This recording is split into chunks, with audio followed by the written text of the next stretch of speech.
Bloomberg Audio Studios. Podcasts, radio, news. Welcome to the Bloomberg Daybreak Asia podcast. I'm Doug Krisner. So the appetite for risk gained some fresh vigor today thanks to data showing the American economy is holding up despite those concerns over the harm the tariffs may inflict. Also today, some reaction to the latest print on consumer prices out of Japan. In a moment, we'll hear from Sayuri Shirai, professor of economics at Keio University in Tokyo. But we begin here in the States. Joining me now is Brian Vendig. He is the chief investment officer at MJP Wealth Advisors. Brian is on the line from Westport, Connecticut. Good of you to make time to chat with me.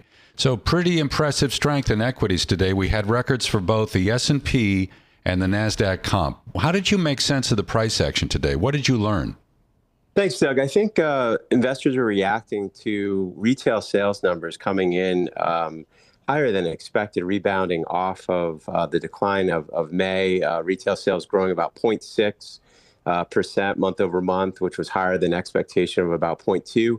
And I think it gave signs to investors that the consumer is still healthy and that spending is still incurring, even though there's this concern of price increases from tariffs. Now, under the hood, we have seen increases in price, evidenced by these numbers in both electronics and furniture and other type of capital goods areas. So it's definitely something to keep a watchful eye on. But with earnings starting to come in a little bit above expectations and a healthy consumer, I think investors are still looking ahead and thinking about where the economy can go and that profits can take us a little bit higher. We heard earlier today from Mike Wilson over at Morgan Stanley, and he said that he still sees this bull market building in U.S. equities. However, first, the S&P 500 may have to take a hit. In his view, anywhere between 5 to 10%. How does that sit with you? I think in this type of market with the conflicting variables, it's really hard to quantify what that downside might be, because I think a lot of people have been calling for a pullback over the last couple of months as we ripped off of those April lows, and the timing and the sequence has been off. I would say this, though.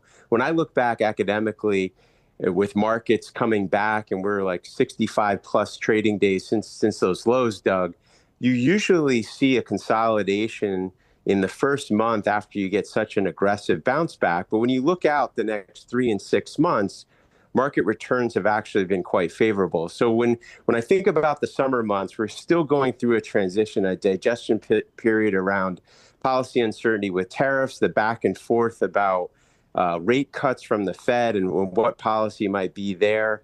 But at the end of the day, investors are coming back to earnings. And I think if the job market's stable, earnings outlooks hold, we'll get through this pullback, and then we should see hopefully a good investors start looking ahead to 2026, and that's where I see the earnings forecast improving. So you mentioned the Fed there. We heard from Mary Daly today. She's the head of the San Francisco Fed. She was speaking at the Rocky Mountain Economic Summit, and she told us that the Fed should not wait too long before moving ostensibly to lower interest rates. Because if it were to wait until inflation is around 2%, maybe you could see some injury to the economy in a way that was maybe unnecessary.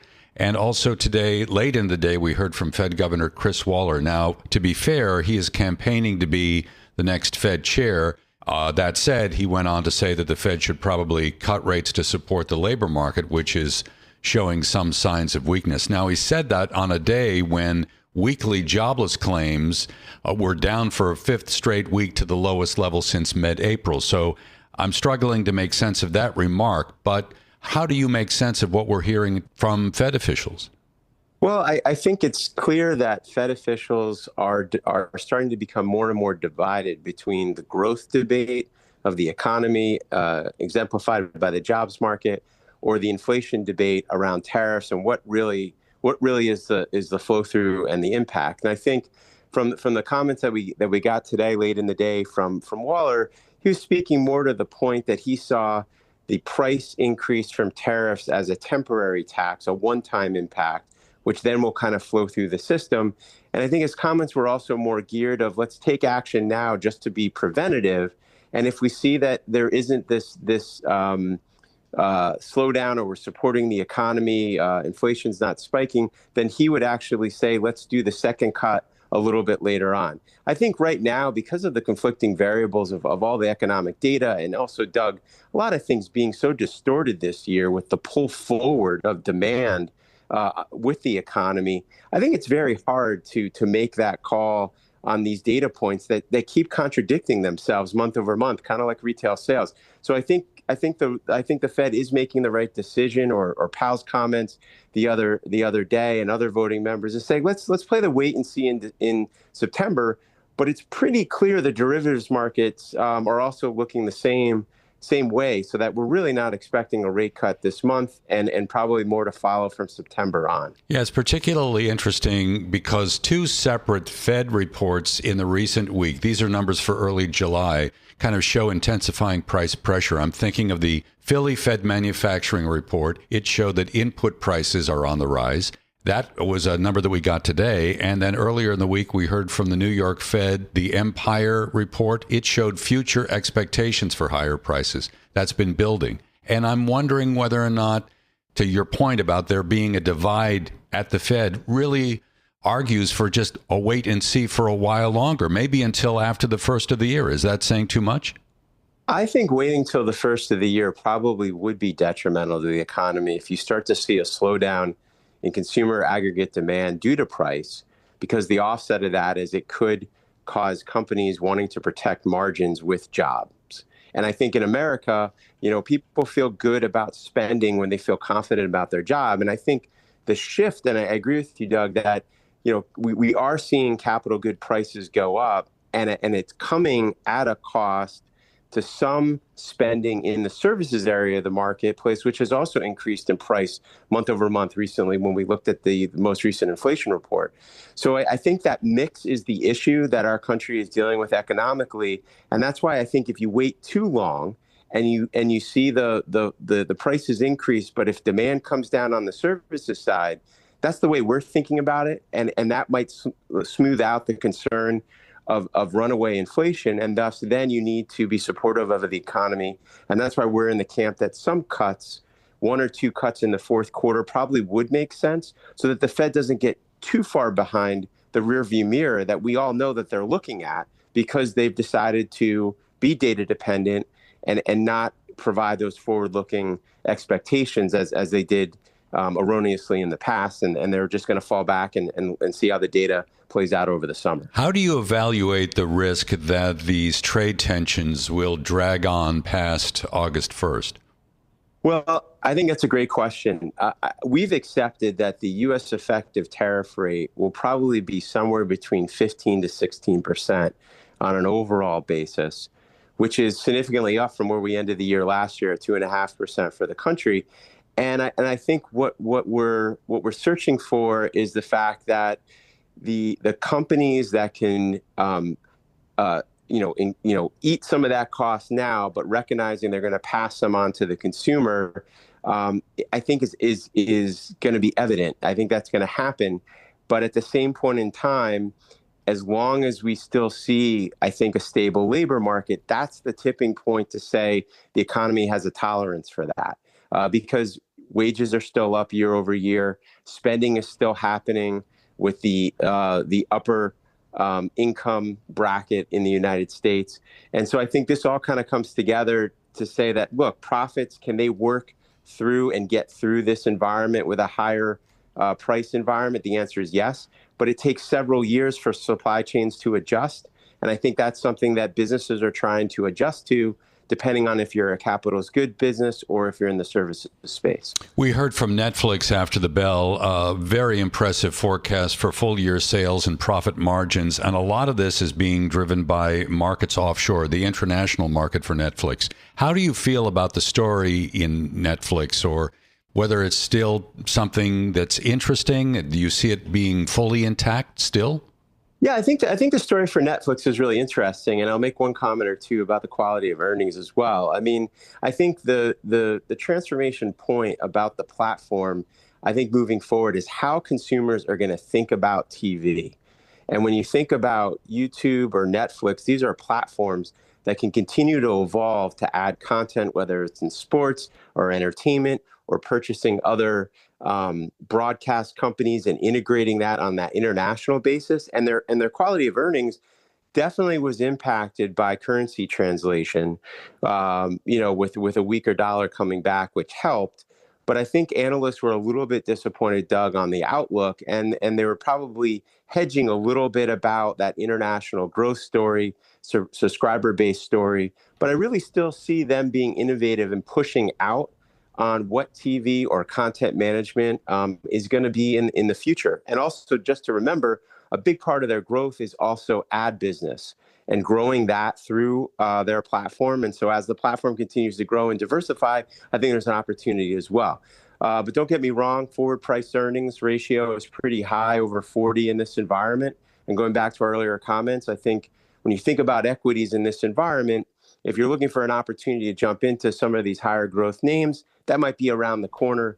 But I think Netflix story is still there from a longer term perspective. Okay, Brian, we'll leave it there. Good stuff. Thank you so much for being with us. Brian Vendig is Chief Investment Officer at MJP Wealth Advisors. He's on the line from Westport, Connecticut, here on the Daybreak Asia podcast.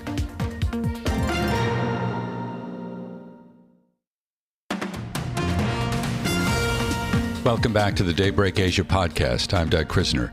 We got some key inflation data for Japan this morning. CPI cooled a tad more than expected in June, although it's still well above the BOJ's 2% target. Consumer prices, excluding fresh food, rose by 3.3% from last year.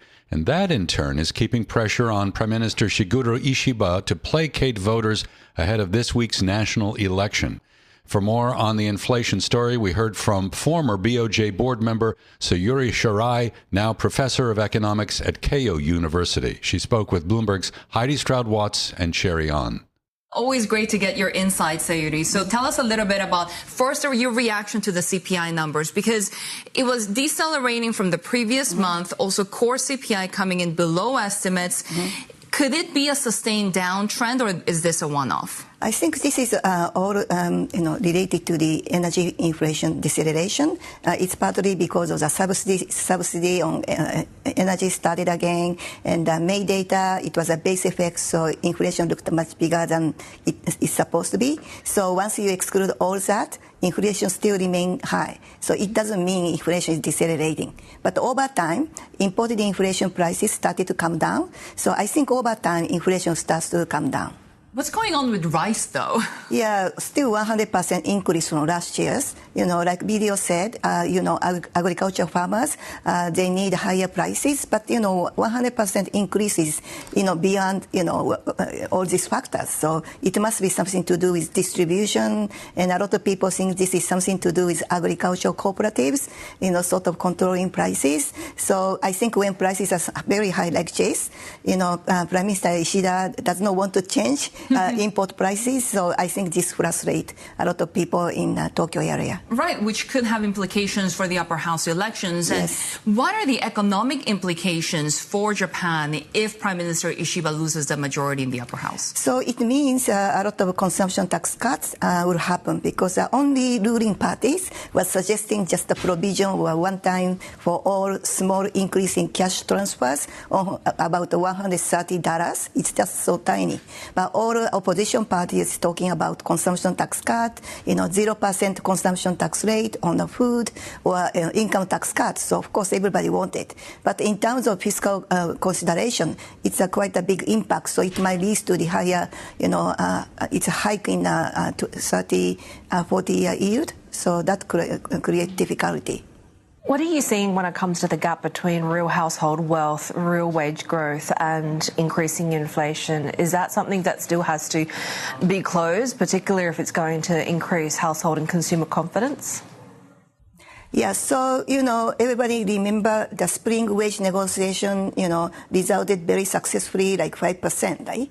But once we include small, medium enterprises, wages are not growing that much. So May data was very bad, just a 1% increase in wages. So real wages are, dropping by 2% and so. So a lot of people do not feel wages are picking up, despite the spring successful negotiation. So people are really suffering, and then wage not growing. So consumption in May data on household looked good, but it must be temporary. I think people still have a very feel uncomfortable with this rising cost. How much risk and also sort of broad dissatisfaction is there over the state of play when it comes to trade negotiations and tariff risks? Yeah, this is very unfortunate. The Japanese government made 7 negotiations in addition to the lots of telephone calls and conferences, right? But nothing really happening. I think because over 40 years, Japan already did a lot of concession to the U.S., and so there are not much room for negotiation. So only the one thing left is rice, but rice the Japanese government want to support with minimum import quota. So and that is only area. Other area, most of them are kind of liberalized. And it's very difficult for Japan to increase U.S. cars. It doesn't fit into Japanese road. So it's not much negotiation left. That's why it's very difficult. And of course, Japan want to get rid of this 25% tariff on cars and 50% tariff on the steel. And it's, they want to get rid of it. So it's very challenging. But I guess the calculation could completely change for the Bank of Japan if you do, in fact, get some sort of tariff deal. Mm-hmm. I mean, because the economy has been pretty resilient. Why aren't they normalizing policy quicker, right? And it's all of the uncertainty over tariffs. Okay, so right now, exports are dropping, productions are dropping because of the tariff, right? But if, they can come up with deal, things might change. But at this moment, Bank of Japan doesn't have a room for further tax increase. The economy is not really doing well.